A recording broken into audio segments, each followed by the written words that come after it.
अस्सलाम वालेकुम। उम्मीद है आप सब खैरियत से होंगे। जैसे कि आप जानते हैं कि हमने इंग्लिश की 9 क्लास के ग्रेड 9 की एक सीरीज स्टार्ट की हुई है और हमारा यूनिट 8 है आज, जिसका टाइटल है Stopping by Woods on a Snowy Evening, बर्फबारी की शाम जंगल में क्या। और हमारा इसका आज लास्ट स्टेंजा है, ठीक है, जिसको आज हम पढ़ेंगे। और लेकिन इससे पहले एज यूजुअल मैं आपसे रिक्वेस्ट करूंगा कि एक दफ़ा आप जो है ना वर्ड्स मीनिंग सिनोनिम्स एक दफ़ा आप देख लें। ये वर्ड्स दिए हुए हैं, इन वर्ड्स के अंग्रेजी में मुतादिफ अल्फाज दिए हुए हैं, इन वर्ड्स के उर्दू में मतलब दिए हुए हैं। और एडीजे का मतलब है एडजेक्टिव, एन का मतलब है नाउन, बी का मतलब है वर्ब और प्रेप का मतलब है प्रपोजिशन। इसे एक दफ़ा पढ़ लेते हैं। लवली, ब्यूटीफुल, चार्मिंग, प्यारा, डार्क, डिम, ब्लैक, तारीक, डीप, प्रोफाउंड, थिक, गहरा, गहराई, प्रोमिसेस, प्लेजेस, कमिटमेंट्स, वादे, अहदो पैमान, keep, hold on to, maintain, रखना, पास रखना, गो, मूव, ट्रेवल, जाना, before, earlier than, prior to, पहले, sleep, slumber, go to bed, सोना, नींद।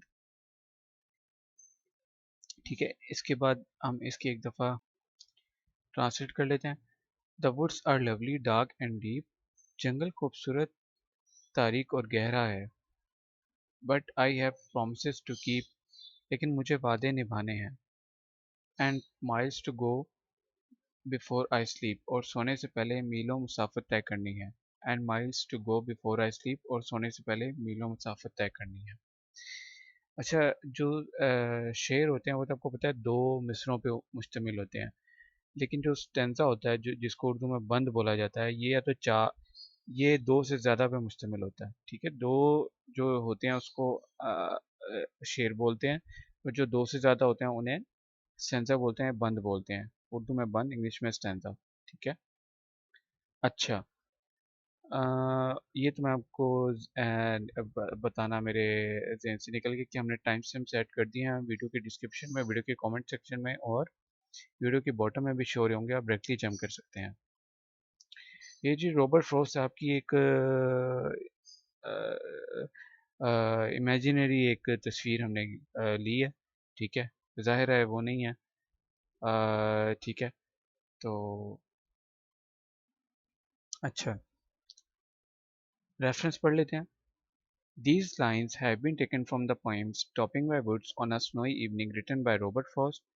हवाला, ये सत्रह बर्फबारी की शाम जंगल में क़याम नामी नज़म से ली गई हैं जो रॉबर्ट फ्रॉस्ट ने लिखी हैं। अच्छा, ये मैं आपको मेरे ख्याल है पहले बता चुका हूँ कि जो ये ज़ाहिर है उर्दू तो आपने लिखनी नहीं होती पेपर में, लेकिन ये जो इंग्लिश है ये सिर्फ इसलिए होती है ताकि आपको एक आइडिया मिल सके। ठीक है, आपने खुद से ही लिखना होता है। अच्छा जी, कॉन्टेक्स्ट क्या है? कॉन्टेक्स्ट होता है सियाको सबाक।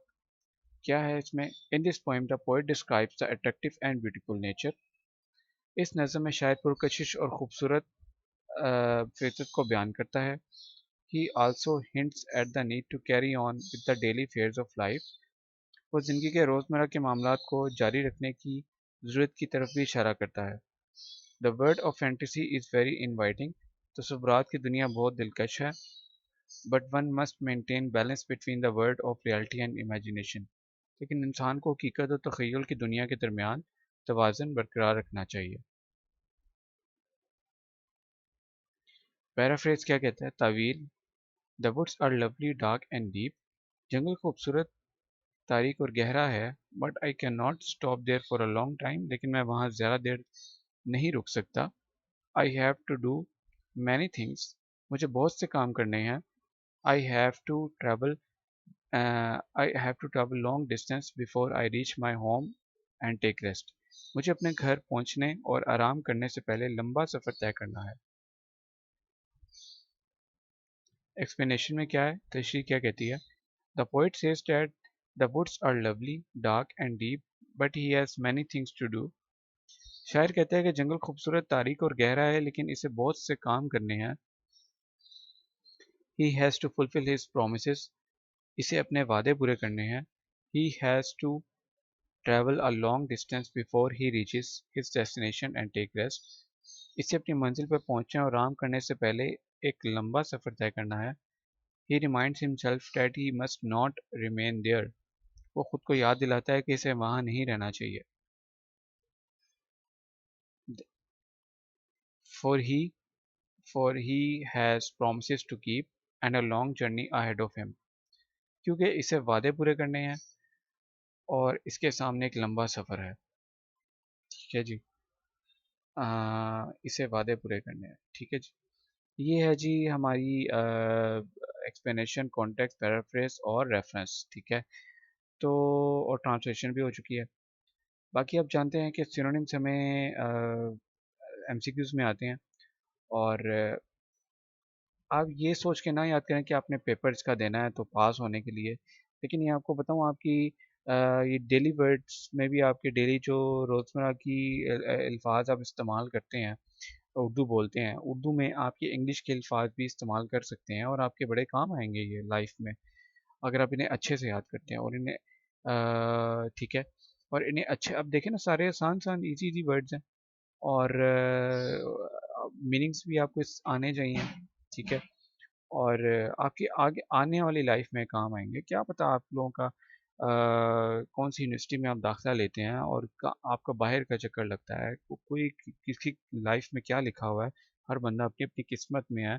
तो आप जो है ना अपनी अ, जो भी कर रहे हैं काम कम से कम पूरा करना चाहिए। कहने का मकसद ये है, जो भी करें अच्छे से करें, दिल लगा के करें। ठीक है।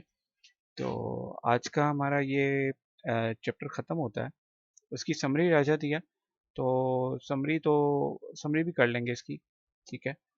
तो आज का, कल का आपने होमवर्क किया है? अगर किया है तो बता दें, अगर नहीं किया तो भी बता दें।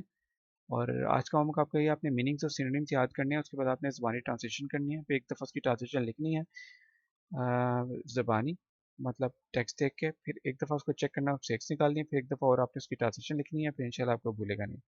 ठीक हो गया। और अपना बहुत ज़्यादा ख्याल रखें। बहुत शुक्रिया। अल्लाह हाफ़िज़।